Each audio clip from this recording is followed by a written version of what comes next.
Bar chords are a great way to escape the first 4 frets.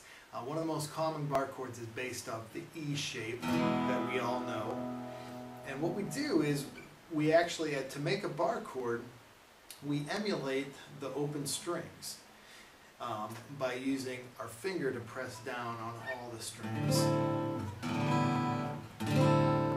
And so to make this E-shaped bar chord, a good way to try it out if you've never done it is to use these 3 fingers to play the E. So 2, 3, 4. And then we keep our first finger free to slide up and play the bar.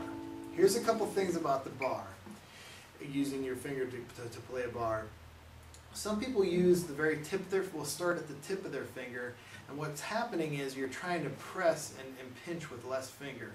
But if you move your hand up and put the meaty part of your finger on the lower strings, first and second strings, you're able to get a little more leverage there to push those down. So if you're having a hard time, making that bar, try that. Try moving your hand up in order to use more of the meaty part of your finger. Another way to get bar chords to play sometimes is just keep moving up the neck, because the further you get down here, the more tense the strings are, and they're a little bit looser up here, and so the times are easier to push together. Plus the frets are closer together, you're not stretching as much. Some guitars it actually gets harder as you get higher because the action is high off the neck, and the action is the strings. Bar chords are tough to play when your action is high. So I would say if your action is high, which means your strings are high off the neck, go ahead and get your guitar worked on, and it'll make your life much easier.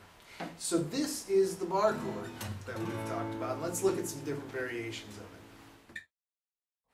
Let me demonstrate the different types of 6-string bar chords. Here we go. So we've got the major. Now the major is of course based on our E shape down here that we know pretty well, and we simply play it the same way except with different fingers, using the first finger to bar. And if you're brand new to bar chords, this is actually a good way to get used to playing this 6-string root bar chord. Is coming down here with your second, third, and fourth fingers, and then moving your fingers up to the 7th fret, the third finger up to the 7th fret, putting the first finger on the 5th fret, and playing that. Another thing I talk about in the blog is using this part of your finger versus starting the bar right here, is actually using more of your finger. So this takes a lot of work. This gives you a lot more leverage, and you don't have to squeeze as hard to push that bar down. So we have this major shape, and we can make different chords by just changing some of the fingers in here. So we make a minor chord just simply by lowering this note, which is a C sharp, down to a C. So the A becomes an A minor. That's the third of the chord. The third tells if it's major or minor. Here it's a major third, so it's a major chord. Minor third, minor chord. And if you notice this resembles the E minor here. We're simply, we don't have the open strings right here. We're making the open strings and playing an E minor shape. Another chord type is a dominant 7, and that is a major chord with the root lowered down 1/2 step to create a 7, or a flat 7. So the A up here at the octave is going to drop down to a G, and that creates a dominant 7 chord, which is also just known as, in this case, an A7.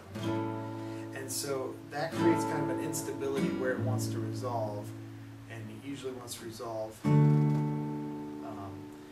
back to a 4th up, which is D in this case. Alright, so there's another 7 chord that we deal with, and that's the minor 7.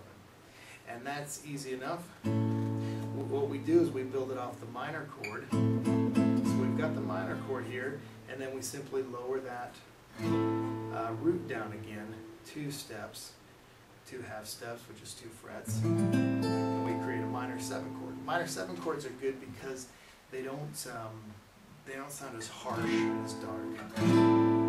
So we use those a lot. Another type of chord that we use is the sus chord. And instead of the third going down, the third actually goes up, disappears altogether, and becomes the fourth. And so what happens is it goes from this major sound up to this sus4 sound. And the sus4s will sometimes be written as sus4, or sometimes just sus, S-U-S. And that means suspended. So it's a suspended fourth. And that's a little difficult to play to get your fingers all smashed in there with this bar. An easier version is actually the 7 sus. So the dominant 7 that we just played, and then we add the sus to that, and we just put the pinky down. So we're going to put 2 fingers up here. And it has a very similar sound.